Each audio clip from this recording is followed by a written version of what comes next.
Here. Representative Jackson. Here. Representative Bolton. Here. Representative Gracie. Here. Representative Easterbrook.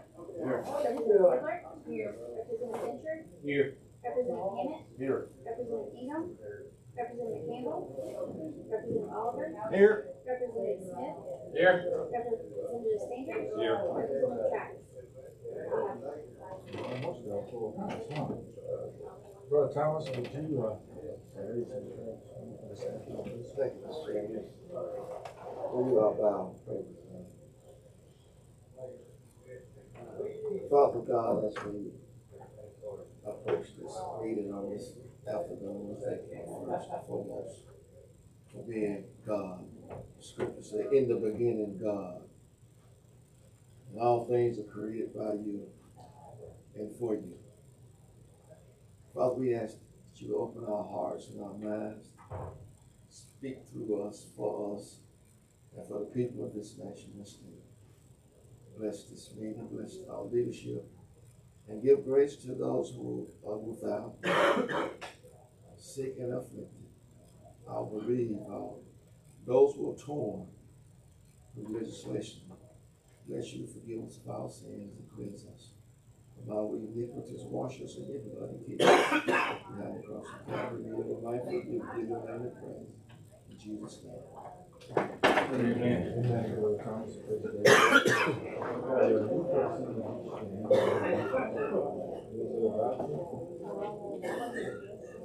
Hi everyone, I'm Caitlin Stearns. I'm an intern here. I'll be with you guys for the rest of the session.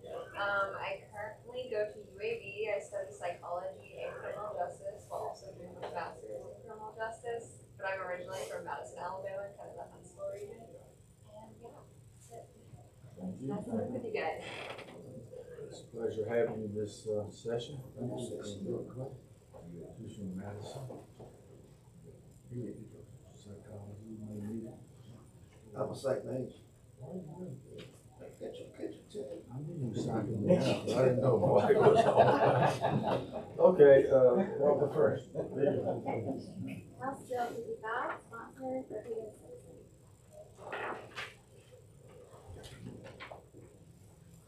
Thank you, Mr. Chair, members of the committee. Thank you all for hearing me today on this bill. I represent Daphne. Daphne is known as the Jubilee City. Daphne High School Trojans play football in the Jubilee Stadium. My son works at AMC Theaters at Jubilee Square. Jubilee is a big part of who we are in Daphne. The Jubilee only occurs in 2 areas across the entire world. Not just the country, not our state, the entire world. One is in Mobile Bay, and one is in Tokyo, Japan. And I have some video of what a Jubilee, I think I've shown some of you guys, but I want some of you guys to see what a Jubilee is, what it can be. This isn't every occurrence of a Jubilee, but this is what a Jubilee is. The oxygen in the water in the bay decreases to the point where the fish come up to the shore because they're trying to get oxygen through. So as you see the videos here, it's very, it's a rare phenomenon that occurs. It's also not something that you can plan. It's not something that you can call your buddies and say, hey, let's go red snapper fishing for a 3-day week and let's go buy a license to go fishing for an excursion that we have. I'll let y'all pass this through if y'all want to look at it and watch this video. My issue is simple, and let me begin by saying I am a big fan of Direct Blankenship. I'm a big fan of Charlotte. I love what they are doing at DCNR. I cannot stress them enough how much of a fan I am of what they do and how they preserve our areas. We just have a different philosophical belief on this issue. That being said, I'll stand with him 99 times out of 100. This just happens to be the 100, both of them, and they work great with me through this process. What I present to you and what I'm saying is that somebody's walking on the shore. If somebody's just walking, and you see the beach and you see in that video, and there are fish that come up to you, you don't have to have a rod, you don't have to have a reel, you don't have to have a net. But if you bend down and pick up a fish that's right there on the shore, either in ankle deep water or even right there, in Alabama you have to have a fishing license, saltwater fishing license. Now I know a lot of people come down to visit Baldwin County, and we have a lot of conferences down in Baldwin County. But again, you can never know when a Jubilee will occur. So let's say like there's a lot of conferences that are held at the Grand Hotel in Fairhope. If somebody comes to the Grand Hotel in Fairhope and there's a release and it says, hey guys, we didn't know this was happening, this is a natural phenomenon that occurred, you gotta go check out this jubilee. Well, you can go down there, but if you pick up a fish, you gotta have a saltwater fishing license. If I have people come to Daphne, now I don't live on the water, so this isn't me. But if I have people come to my house from out of town, and they say, and it just happens to get one of the notifications of, hey, there's a jubilee going on. If I want to take these people from out of town to come in and say, come check out this phenomenon, come watch this, they gotta have a saltwater fishing license. Now, this all stemmed from an instance where the news, as you guys are aware, the news cycle can spin some things. There was a 60-plus-year-old gentleman who was fishing without a fishing license, who was collecting fish that were smaller than the scale of what they were supposed to be. He had the number of limits were larger than what he was supposed to collect, and he did not behave well from the officer when the officer could talk. That just spun into this whole story. The officer did exactly what he was supposed to do from the office department, did exactly what he was supposed to do. That got violence. I'm not talking about changing the size of if the fish doesn't meet the size requirements, you can't get that. I'm not saying you can just get everything that you want. You have to meet the number requirements that are still there. I'm just saying that because what happened, the article starts spinning and they say they arrested this guy because he was fishing without a license during the jubilee. Now that's not correct because he had the catch limit correct. He was over the catch limit. He was also over the fish limit, and the fish was smaller than they could have been. But it got people in our community talking about, wait a second, I don't have a fishing license. Does that mean I can't go back to the jubilee if I don't have a fishing license? Am I going to get arrested if I don't have a fishing license? If I go down to the beach and just pick up a fish, can they ticket me and charge me with that? And I just don't think that's right. I don't. I think this is a starting process. Again, I am not asking members of this committee to get into a fight with the NCC. I'm not asking for a fight with the governor's office. I think there's language we can do to come together and just reach a natural conclusion of how do we help the people that I serve in the district not have the opportunity to participate in a jubilee without having the requirements of the fishing business. And that's all I'm asking. All right. I know we're not having a public hearing, but I asked the commissioner if there are effective ideas for how some real what he would like to. And then we'll go back to Thank you, Mr. Crawford. I appreciate that. I hate to disagree with the birthday boy on this. We're a good friend. On this particular issue, we are concerned about something that really has not been a problem. I've been doing this job for 31 years. 16 of those years, I was the man walking up and down the beach or out in the boat as a game warden doing the enforcement. In that 31 years, I've never known us to issue a ticket for anybody for not having a fishing license during a jubilee. The incident that sparked this was somebody, he actually had a fishing license, he just was over the limit, had a bunch of undersized fish, there's a lot of other things. And the jubilee is not something where those fish die, they just come into the shallows. And then when a ship weight comes or something changes, in the environment, wind shifts or whatever, those gets a little oxygen back in the water, those fish just go back out. They don't, you may kill a few mullet or menhaden, but as far as flounder or the fish that we're concerned about, it's not a fish kill, it's just an unusual event. We tried to work with the representative. I tried to find a way to better define what a jubilee is, either geographically or to make it where it would be understandable for the public, it would be understandable for the officers in the field, understandable for the prosecutors that have to prosecute these cases, and understandable for the judges. And we've just been unable to find something I think that would be sufficient to do that. And of course, anything that takes a tool away from our officers that are out trying to do the enforcement work and protect our resources is a concern for us. I was the director of our Marine Resources Division before I came up as commissioner, and grew up on Dolphin Island and Mobile Bay, so pretty familiar with this issue, and appreciate the representative and our work together in the past. But on this, I just feel like taking that tool away from our officers and putting the officers, the judge, and the prosecutors, and the public in a difficult situation. Where if somebody's fishing somewhere else, whether it's a school of fish or something, to say that I didn't have to have fishing license because it was a jubilee event, even though it's difficult to define that for to satisfaction where I think it would be easily understandable. So thank you, Mr. Chairman, for just a couple of minutes to speak on this and share my experiences. Okay, Matt, you wanna come back up and then we'll, Yeah, discuss it individually? I'd love to work together and figure out if we can reach a resolution on that. We haven't been able to have contact to work together. I firmly believe, and this goes back to a lot of other issues that y'all work with me on. If you're not enforcing that law, why should that law be on the books? If he's telling you we don't enforce it, we do not have a license during a Jubilee, well then why leave it there? If you're not doing it, take it off so that way it's not a discretion of the officer or discretion of someone else to use it, because that's when things start getting convoluted in that process.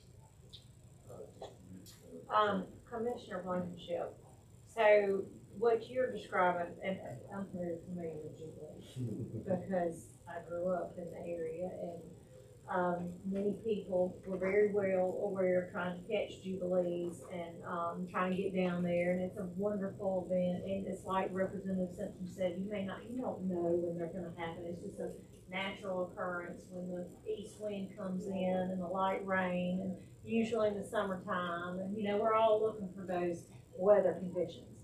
But you don't know, and it's just the coolest thing ever to experience it when you're down there and hear the bells ringing, and everybody on Facebook is trying to tell you, hey, going down there's a Jubilee, and it may be in the middle of the night. But we also have this occurrence out in the water. And I think that may be what you're kind of referring to, because in the water, you could be on a boat and fishing, and you can load your boat as well, because you can experience that Jubilee out in the water with your net and that sort of thing. But Representative Simpson, it sounds like he's talking about just on the shores. So if it was just on the shores, Commissioner Blankenship, would there be an issue with us not having a fishing license during a Jubilee if they just picked them up from the shore of the eastern shore of Mobile Bay? If they were in the water but not too far out in the water? Well, they're right here. I mean, they're right, as the video, as you all saw, the Jubilees, when they come in, they're not more than 6 inches of water, 2 inches of water, you're picking them up. And people are using the gig primarily to gig flounder. I mean, they're not very, very rare that somebody actually reach down and pick them up and throw them into, up on the shore. They're using a gig or something. But I'd be glad to talk with the representative about it and see if we can find some distance from shore that would be acceptable. But like I said, it's a tool that when we have people that are out there doing that, people can buy that fishing license 24 hours a day, 7 days a week online. It's not an issue if something happens in the middle of the night, they can't find a place to go get the license, they can't participate. We made it pretty simple for everybody to be able to comply with that and to participate. I like you, somebody's at the Grand Hotel, I want to go down there and see it. And I don't believe they're going to load up ice chests and carry them up there to the ship at the Grand Hotel and ask them, can you cook them up for them? So it's not a take situation, but it's great to be able to go and see that. And we wouldn't have to have a fishing license to go in there and see the novelty of it and how cool it is. Would it make a difference if they didn't have a fishing reel? Sir? Would it make a difference if they didn't have a fishing reel? A gig, yeah, a gig.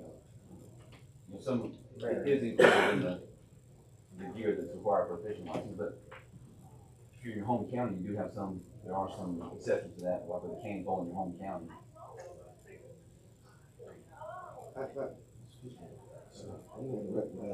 had my hand up. The representative was saying that there's no enforcement now. They don't need license to do this now. They do.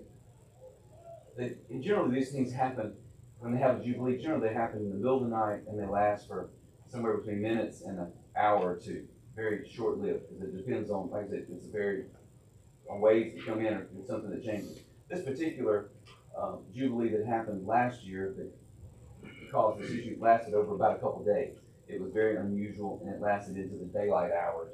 And so that way, there were a lot of people that came to the Jubilee that That usually doesn't fish. Yeah, that's what I say, that are usually aren't impacted. But that's it, the man that had the trouble, he actually had a fishing license. It was he did everything else wrong, but he had a fishing license.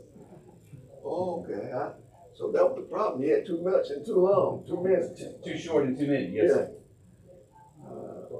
So if you had a gig, you're required to have a license. Yes, sir. And if we can reach a middle, I don't want to interrupt you, Mr. Chairman. If we can reach a middle ground where we can come together and say, hey, if you're not using any equipment, if you're going from the shore, not from the boat, if you're just walking, I'd love to be able to reach that middle ground. I think hopefully this meeting today can advance these conversations along so we can sit down and have these discussions and figure out a middle ground to come through. Because just like you're saying, they do have to have the fishing license right now, but it's just not enforced. And that's where it starts to get a little bit muddy. Yes, sir. How often does this occur? And you all say it's it doesn't occur on a regular or scheduled basis. I just want to know how. It's several times a year in the summer, sometimes 6 or 8 times. Summer, sometimes just a couple. It depends on the weather conditions. Like the representative said, usually it's when there's a light east wind. If we've had a rain and it's pushed some fresh water down into the bay, and you don't get any mixing, there hadn't been any waves or anything, and the dissolved oxygen gets low. That's what causes that. So it's very atmospheric and condition dependent. It's very good. You did say one fish kill that day. That's right. One other question, with the cold weather, you have to have a license to pick up a dead fish? Yeah. Yeah, they did, they took them there, just looking at it, freeze kill them, take the oxygen out of the water, they. Most all that stuff the other day was mullet, and Yeah. people were, some getting those for bait and keeping those, on this little small silver mullet. Yeah, they had it in the canal there at Caduceus when I was there, Mhm. 25 years ago, man, it was just white with dead fish. Yeah, so I see nobody out there picking it. No, they did pick them up by the thousands. It was in Jacksonville first. I was gonna And suggest, I do believe you would have to have a fishing license to pick them up and use dead fish. If it's a saltwater, if you're taking fish out of the water. Yeah, honestly, I'm going to tell you the wrong answer. I'm not sure. That's a good question. We do have some allowances for, to allow. Mr. Chairman, what I was gonna suggest that he and Commissioner Representative get together and get a common ground and we can move forward on this. Because I like both sounds. What if we entertain the bill and then commitment from the sponsor that he'll work with the commissioner, and then if he gets on the floor, you got a substitute that y'all worked out, then you present a substitute. I'm more than happy to work with you. Pleasure of it. Carry on to that. I'd rather just go ahead and take action on it, and then he's committed to doing it. So, if not any other questions, motion under those conditions, that's what our sponsor's gonna do, work the commission, get those feet from the shore, whatever those things are, and then if it requires policy to handle it, then he just would never bring the bill on the floor, and then if they work out something that requires the bill, he'll have it, and then at that time he can get it to the rules. So is there a motion? I'll make that motion. Is there a second? Need it, but I'll offer it. All right. Got that? All in favor say aye. Aye. All opposed, nay. All nay. One aye. Well, I was hoping that they got together before they went on the floor with the bill, that's what I was hoping. Okay, so We'll get we'll together have it that before- way, and I promise this. I know you're gonna do something. Before the bill touches the floor, I will make sure that we have a conversation. sounds good. Ah. Thank you. Y'all okay with that? All right, call next bill. House Bill 212, Representative Carter. Good afternoon, members of the committee, Mr. Chairman, thank you for the recognition. This is a rather simple bill. This bill would require persons engaging in the business of cutting or uprooting aquatic plants in public waters to employ certain methods to ensure cut and uprooted plant matter is removed from these waters. This bill would also provide criminal penalties for violating this requirement. A little backstory here, we have a situation called eelgrass up in Jackson County, Alabama. It is an invasive species. It came in, it's called rock star because it's spread so fast and it survives so well in the water up there. But it is a hybrid of two other species. I believe it was brought into the Tennessee River from Florida on the bottom of a boat maybe 15, 20 years ago. TVA has recently found that they cannot find the original species of eelgrass that was in the Tennessee River because this rock star eelgrass has supplanted it and just moved it out. Floating eelgrass has become a problem, a leading problem at Guntersville Lake and the Tennessee River. The floating mats can be acres in size and freely move with the degree of the current. In 2023, from March to September, TVA and its contractors treated over 1,500 acres, harvested over 150 acres of aquatic plants, and removed over 120,000 cubic yards of eelgrass from the Guntersville Reservoir. That equates to about 5,500 triaxle dump truck loads. During the 2024 season, I don't have the full results for the 2024 season. TVA had treated through September 1,500 acres, had harvested over 250 acres of aquatic plants, and was well on track to do over 100,000 cubic yards again. Locally, eelgrass that is cut but not removed from the water floats into residential and public use areas and becomes thick floating mats. It clogs propellers, jet skis, impacts fishing and swimming by residents as well as tourists and visitors. And by the way, my county is big with bass tournaments, and we really need to make sure we can keep those going. It has also adversely impacted tourism in my county as well, and Marshall County. Just a quick statistic there, last year, the county park there in Jackson County, Scottsboro, our occupancy rate in the cottages was only 8%. Yes, and you know, normally they're booked 3 or 4 months out.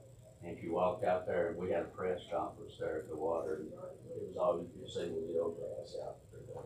So TVA has long maintained that it is imperative to remove this matter from the water when it is cut.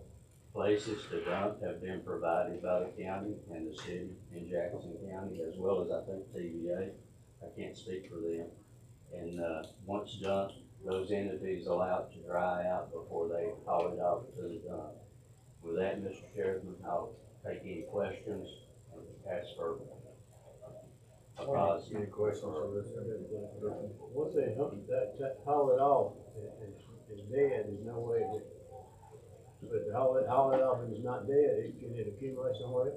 No, what they do is they put it up on the bank, spread it out, let it dry out, and then they load it up on a truck and take it to the landfill. I just want to ask what, you said aquatic plant, but then you mentioned grass. What is the purpose of that in the sea? I mean, in the rivers. What does it The provide? purpose of the eelgrass? Yes. I'm not sure there's a really good purpose for it. I mean, why they harvest it and then throw it away? But it's got to be something that's happening to why TVA is removing it. Yeah, you can't get your boats, and you can't swim, you can't get your boats out of boat docks unless you cut it down. It's taken over the river channel. So it's a nuisance, you know? It's a nuisance, yeah. I think Commissioner, you TVA have knowledge of this, that you could Yes. share anything about the eelgrass and your. Well, it's a mess up there, that's for sure. And like Guntersville, especially in the Scottsboro area, it has definitely taken over up there. And so, working with the representative in Senator Livingston, to try and find some solutions so that people can enjoy the waterways, whether it's cutting some of that off or treating it.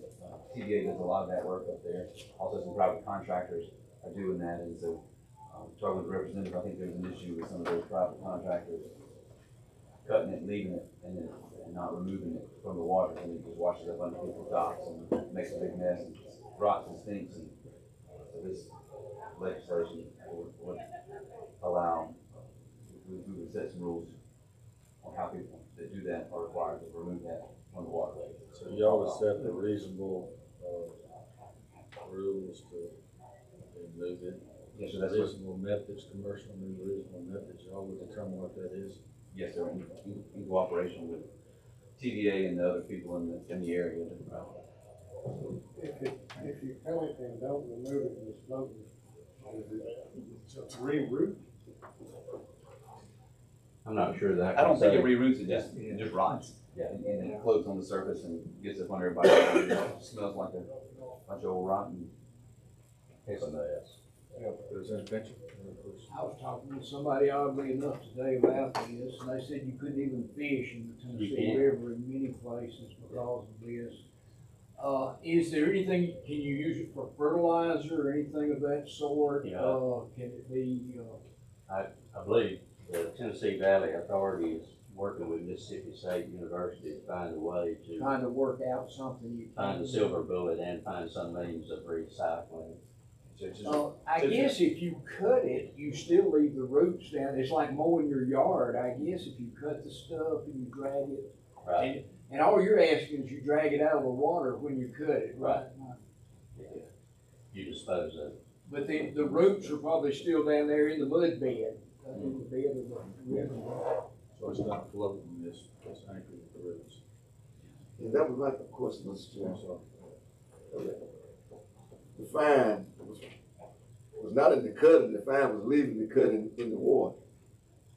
That's what, that's right. Well, You gonna fine them for not removing it. for not removing, Yeah. not for cutting. Cutting is fine, and the machines are made to expel the material up on the bank or some other. I've seen some of them put it on a dipper, maybe a barge, and then take the barge to the bank and scoop it out. But they're made to do that. We just have some people that try to get by cheap. But is this TVA or is some other people that's not doing it? No, TVA is doing it right, and most people do it right. There's a few bad actors, and we had a situation where one was stopped that did not dispose of it properly. They said, "Yeah, I did it. There's nothing you can do about it." Okay, I got you. Department. This is obviously not something that's in our usual, something we usually do, but we're trying to help the representatives in the center and the people in that area. There's no state agency that was really responsible for it.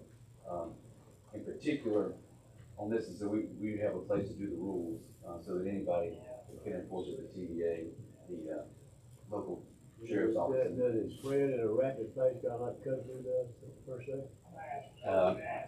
Yeah, kind of like that. I guess what I'm trying to say, actually, just to a point, you might figure out some kind of way to contain it. Yeah, and that's the reason they contracted with Mississippi State University to try to determine the silver bullet opening. one of our colleagues, Richard Wharton, has business, he's probably the one that's probably. No, right. Yeah, he's got a good operation. By the way, I did have an amendment to this. That's right. It basically just changed some wording on two roads. Oh, yes, 935, each of you got the. Yeah. Any questions on the amendment? If not, it's, I'm gonna adopt the amendment. Second.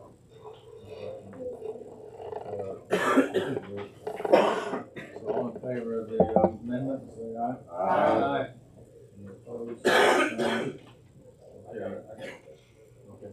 I got a question for you, just in the bill part, it talks about, it says the fine is not less than $500.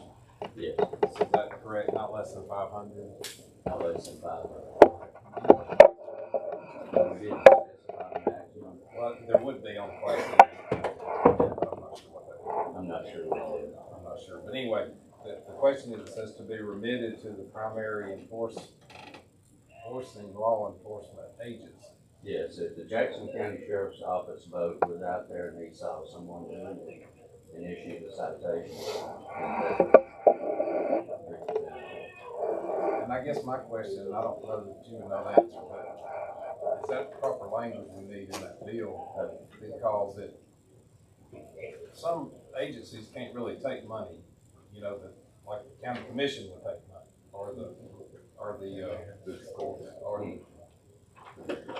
yeah, I mean, it says to be distributed to them, most of the time, they don't really receive money to the agency. You know, like in a county, it would go to the county commission, and I wanna make sure the bill was proper, because I don't want it to be cause a problem. You know, I understand what you're trying to do, give it to that agency to help them enforce it, that's right? That's what your intent is. I would say, we need to be sure before we. Okay. Can you, work back out whoever it is and make sure the language is off the floor and then But what if it was the state water patrol? They would have it. They would go to the state Right. or, okay, whichever Yeah. one. Whichever actually one's brought enforced. We just need to be sure if they could receive the money. I'm not sure about that wording, if we're okay. It might be fine, but I'm a little concerned because I know that, you know, like, Wouldn't it be free You know, to like like for- a season ticket? That's what, yeah, but they don't, the county commission has the budget for the sheriff's department. The sheriff's department don't really hold the funds. Does that make sense? It's a technical question. I just want to be sure that, you know, I don't know that they can send money straight to the sheriff's department. probably not. So that's my question. Check to get that over. so you can research and find out and make sure my standard is, okay with it. Okay. Or is there, any other questions? If not, is there a motion to accept, A motion for a favorable report. I'll be the same. as amended on 212, all right? All in favor, say aye. Aye. All opposed? Aye. Oh, no, Oh, man, you can vote twice. That's a law against that. I didn't go down. Oh, I didn't say that. Thank you, Chairman. Thank all you. right. Okay. Any other things, well, if not, we'll finish.